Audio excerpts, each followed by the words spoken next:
उन्होंने जो 400 seat NDA के लिए आशीर्वाद दिया है,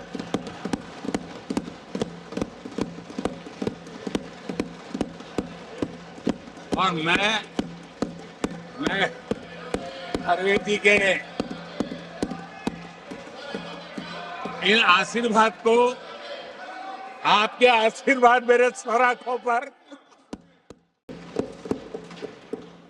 कुछ साथियों के लिए आलोचना करना, कड़वी बातें करना, ये उनकी मजबूरी थी। उनके प्रति भी मैं संवेदनाएं प्रकट करता हूं।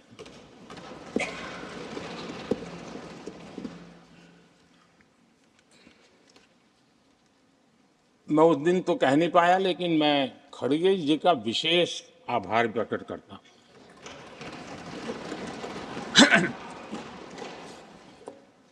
बहुत ध्यान से सुन रहा था खड़गे जी उस दिन में,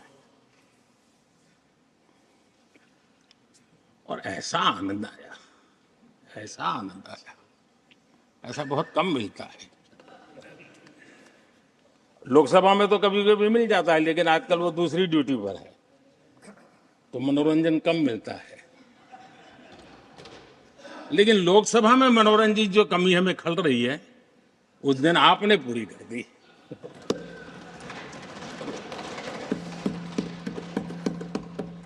और मुझे प्रसन्नता इस बात की थी कि मैंने खड़गे जी काफी लंबा और बड़ी इम्तिहान वजह से शांति से बोल रहे थे, समय भी काफी लिया था।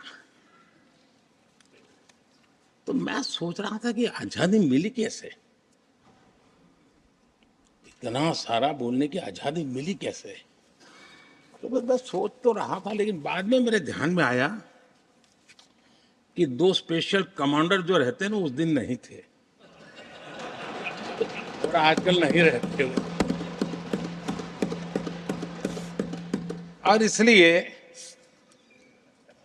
बहुत भरपूर फायदा स्वतंत्रता का आदरणीय खड़गे जी ने उठाया।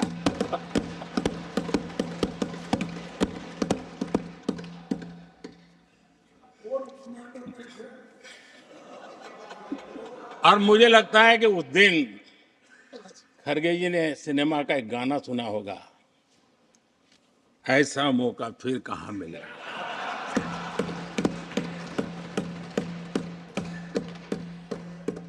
और खड़गे जी भी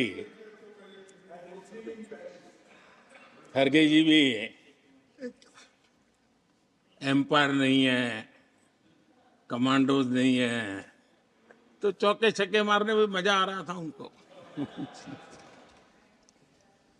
लेकिन एक बात खुशी की रही, उन्होंने जो 400 सीट एनडीए के लिए आशीर्वाद दिया है,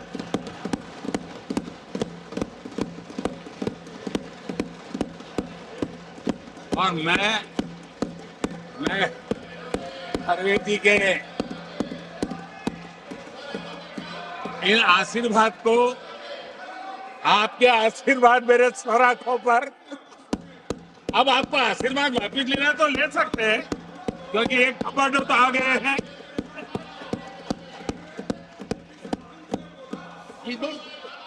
प्लीज आदरणीय सभापति जी,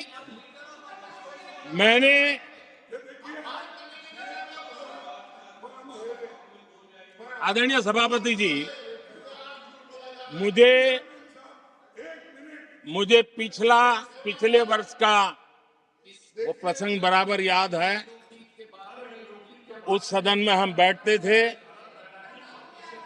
और देश के प्रधानमंत्री की आवाज को गला घोंटने का भरपूर प्रयास किया गया।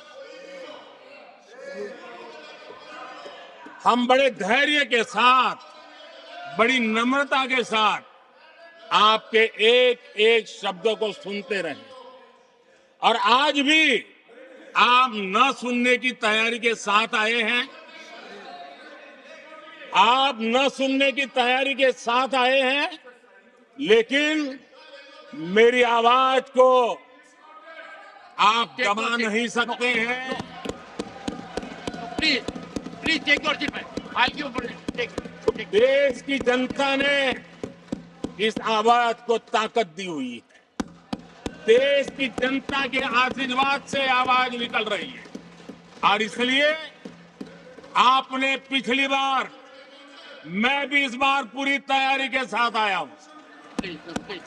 मैंने सोचा था कि उस वक्त कि शायद आप जैसे व्यक्ति सदन में आए हैं तो मर्यादाओं का पालन करेंगे, लेकिन 1.5-2 घंटे तक क्या जुल्म किया था आप लोगों ने मुझ पर, और उसके बाद भी मैंने एक भी शब्दों की मर्यादाएं तोड़ी नहीं। आदरणीय सभापति जी, मैंने भी एक प्रार्थना की है, और प्रार्थना तो कर सकते हैं और मैं तो करता रहता हूं। पश्चिम बंगाल से आपको जो चैलेंज आई है,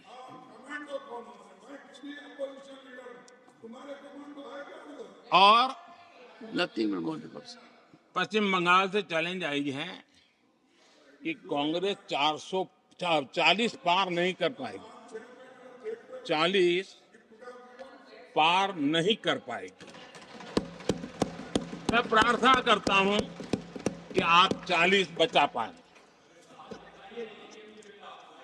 देश के कोटि कोटि जनों ने विकसित भारत की संकल्प यात्रा देखी है और सैचुरेशन के पीछे कितनी मेहनत की जाती है, उसके हक की चीज उसको मिले, उसके दरवाजे दस्तक देकर के देने का प्रयास देश पहली बार देख रहा है।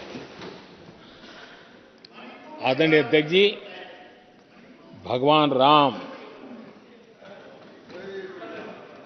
आदरणीय अध्यक्ष जी, भगवान राम न सिर्फ अपने घर लौटे, बल्कि एक ऐसे मंदिर का निर्माण हुआ जो भारत की महान सांस्कृतिक परंपरा को नई ऊर्जा देता रहेगा।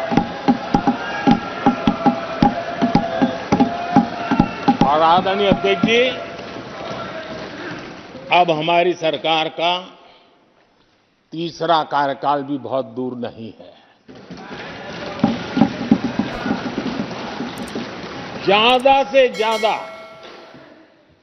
100-125 दिन बाकी है, और अब की बार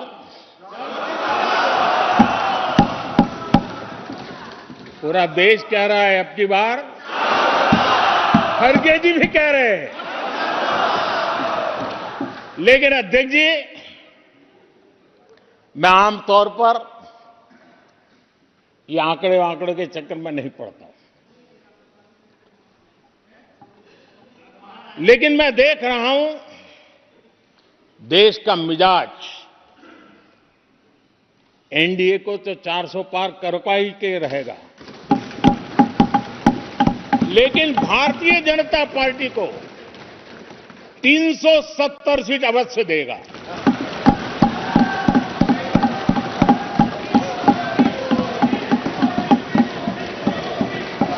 बीजेपी को 370 सीट और एनडीए को 400 पार